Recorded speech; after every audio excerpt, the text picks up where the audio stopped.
Саламатсыздарбы менин окуучуларым? Бүгүн биз силер менен алипи сабагынан орус элинин таланттуу педагогдорунун бири Константин Дмитриевич Ушинскийдин Айванаттардын талашы аттуу чыгармасы жөнүндө түшүнүк алабыз. Сабагыбызды баштаардан мурун мен силерге суроо менен кайрылып кетсем, кандай айванаттарды билесиңер? Азаматсыңар балдар. Анда эмесе жогорку сүрөттөрдөгү айванаттардын аттарын чогуу атап көрөлүчү. Ат, мышык, уй, эчки, чочко, ит, кой. Балдар, булар үй айванаттары болуп саналат. Анда эмесе айванаттардын талашы аттуу текстти окуп берем. Баарыңар кунт коюп уккула. Уй, ит,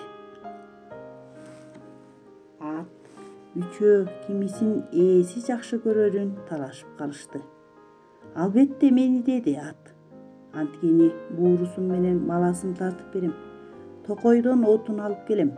Өзү болсо мени минип алып шаарга барат. Менсиз анын күнү өтпөйт. Андай эмес, ал мени өзгөчө жакшы көрөт, деди уй. Мен анын бүтүндөй үй бүлөсүн сүтүм менен багам. Жок, мени деди ит ырылдап. Мен анын баардык мал мүлкүн кайтарып берем. Эртеден бери алардын талаштарын угуп турган кожоюн акырын басып келди да минтти. Эй, болбогон талашты койгула. Силердин ар бириңер өз ишиңер менен баалуусуңар.